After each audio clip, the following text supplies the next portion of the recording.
अस्सलाम वालेकुम नाज़रीन, मैं हूं डॉक्टर माजिद खान। नाज़रीन, आज हम एक बहुत ही अहम मौजू, आप सब ने सुना होगा कि एक कब्र है जहां से आवाज़ें आ रही हैं और इस पे आपने बहुत सारी वीडियोस देखी होंगी। जाहिर सी बात है क्योंकि ये बहुत ज़्यादा वायरल हो चुकी है ये चीज़ और काफ़ी सारे लोगों से आपने तज्ज़िये भी सुने होंगे। मगर आज मैं आपको एक कंप्लीट इस वीडियो में जो है ना बात जो बताने लगा हूँ, होप्स हो कि आपको समझ भी आएगी कि हुआ क्या था, कैसे हुआ था और उसकी जो है ना कब्र कुशाई हुई है कि नहीं हुई है। इसके अलावा साइंस, मेडिकल साइंस क्या कहती है और जो अदालत है, ठीक है, उनसे या जो लॉ है वो क्या है कब्र कुशाई का। तो इस वीडियो में मैं मुकम्मल चीज़ आपको बताऊंगा।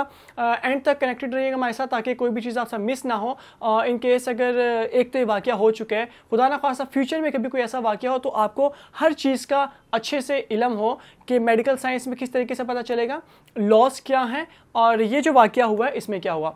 तो सबसे पहले तो आपको बताता चलूँ कि चूंग कब्रिस्तान है, ठीक है, लाहौर में, जहाँ पे ये वाक़या हुआ। इसमें आप सब ने देखा होगा बहुत सारी वीडियोज़ हुई जिसमें कहा जा रहा है कि एक बंदा जिसकी डेथ हुई है उसको जब कब्र में डाल दिया गया तो कुछ दिनों के बाद वहाँ से आवाज़ें आने शुरू हुई और जब आवाज़ें आती है तो हाथ रखते तो वो कब्र जो वाइब्रेट होती है। इस तरह के रूमर्स, इस तरह की बातें बहुत सारी फैली। अब उसकी जो डिटेल है वो क्या है, 24 से 25 जुलाई, ठीक है, 24 या 25 जुलाई को उस बंदे की डेथ हुई और उसके बाद जो है ना तकरीबन 5-6 बजे उसको दफना दिया गया।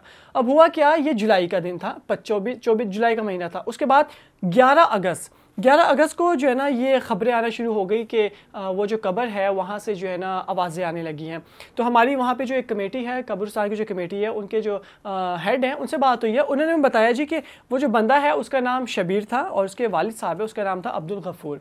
वो बंदा एक मज़दूर था। हुआ ऐसा कि वो अपने दोस्त मज़दूर के साथ जा रहा था, अचानक से उसको उल्टी आई। जब उसको उल्टी आई तो वो करीबी किसी क्लिनिक डॉक्टर के पास गए, उन्होंने इंजेक्शन लगाया और उसकी तबीयत बहुत ज़्यादा ख़राब होने लगी। तो डॉक्टर ने उनको कहा कि आप इनको हॉस्पिटल ले जाइए। जब हॉस्पिटल लेकर गए तो कुछ ही देर के बाद उस बंदे की वहाँ पे डेथ हो गई तो डॉक्टर्स ने डेथ डिक्लेयर कर दी। डेथ डिक्लेयर करने के बाद उसको दफना दिया गया। जब उसकी डेथ हो गई तो जो फैमिली है, ठीक है, फैमिली वाले ने क्या किया कि फैमिली वाले आए हैं कुछ दिनों के बाद। उन्होंने वो जो चेयरमैन जिसने मैं सारा वाक़या बताया है उस कब्रिस्तान का, उसके पास आए हैं। उसको कहा है कि हमें जो है ना ख्वाब में आ रहा है हमारा बच्चा, वो कह रहा है कि मैं ज़िंदा हूँ। तो उसने कहा जी ठीक है, अगर आपको ऐसा लगता है तो आप जाइए और कब्र कुशाई की परमिशन ले आइए और परमिशन जब आपके पास मिल जाएगी तो यहाँ की जो है कब्र कुशाई कर ली जाएगी।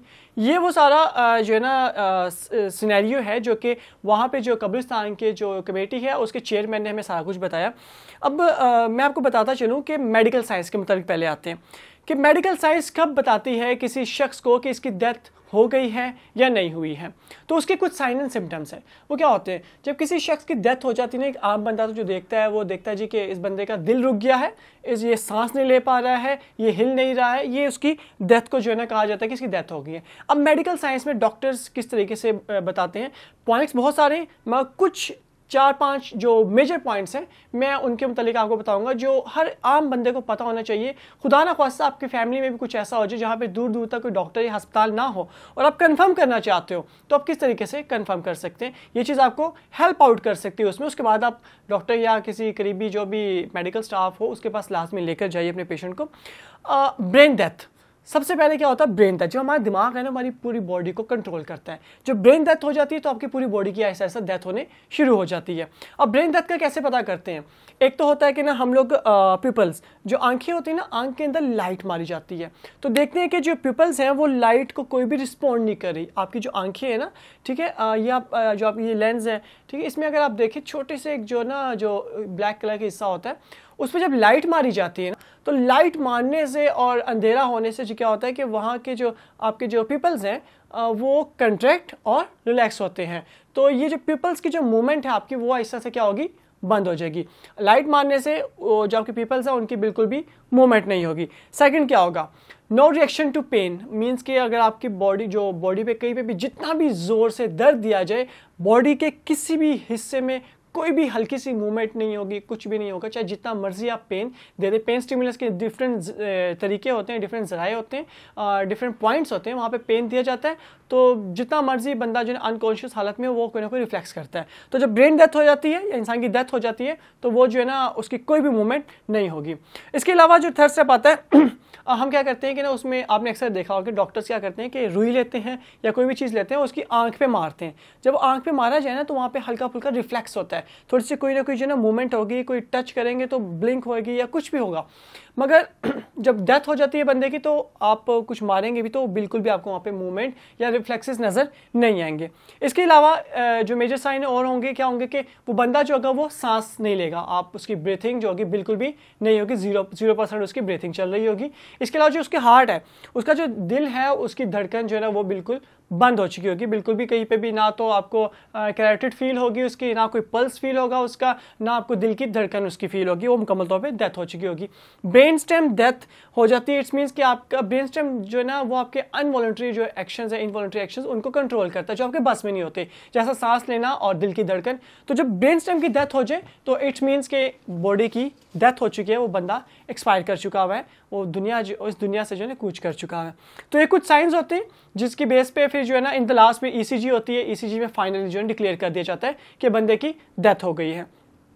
इन साइंस से जो डॉक्टर है या हॉस्पिटल है या कोई भी अमला, ठीक है, स्टाफ जो मेडिकल का अमला है, वो डिक्लेयर करता है कि बंदे की डेथ हुई है या नहीं हुई। तो जाहिर सी बात है ये जो शबीर साहब थे इनकी भी जब डेथ डिक्लेयर की गई तो तमाम साइंस जो है वो पॉजिटिव आए होंगे और उसके बाद ही डॉक्टर ने जो है ना उनकी डेथ को डिक्लेयर किया होगा। अब आ जाते हैं लॉ की तरफ। अब कब्र कुशाई के लिए क्या तरीकाकार है? अगर आपको फील हो फिर भी कि यार नहीं बंदा जिंदा है, कुछ तो हो रहा है, कोई तो मसला है, शायद वो गलती होगी डॉक्टर से, हो सकती है, इंसान है, ऐसी कोई बात नहीं, शायद डॉक्टर से गलती होगी। अब क्या होगा? अब आपने ये करना है कि लॉ क्या कहता है कि आपने जो आपके करीबी आपके एरिया का जो भी मजिस्ट्रेट है उसके पास जाएं और उसकी एक एप्लीकेशन लिखे। मजिस्ट्रेट क्या करेगा? मजिस्ट्रेट जो मुतलका डॉक्टर है या हॉस्पिटल होगा, ठीक है, और या मुतलका जो एसएचओ है उस एरिया का, उनको बुलाएगा, उनको बोलेगा जी कि उनसे इंक्वायर करेगा कि बताइए जी क्या हुआ, कैसे हुआ कि ये हमारे पास एप्लीकेशन आई है। फिर क्या करेगा वो मजिस्ट्रेट जो होगा वो अपने एसएचओ और डॉक्टर के साथ, अगर हुआ तो वो जाएगा कब्र के पास, वो कब्र पे जाके खुद चेक करेगा कि यार इधर ये जो इन्होंने एप्लीकेशन दी है वाकई में सच है या झूठ है, क्या वाकई में बंदा जिंदा है अंदर या फिर वैसे रूमर्स हैं, वैसे जो है ना कुछ और मसला है और ये बात कर रहे हैं। फिर अगर मजिस्ट्रेट को लगेगा कि हाँ यार बंदा वाकई में जिंदा है तो वो क्या करेगा? उसी वक्त ही ऑर्डर करेगा और कहेगा जी कब्र कुशाई करनी चाहिए।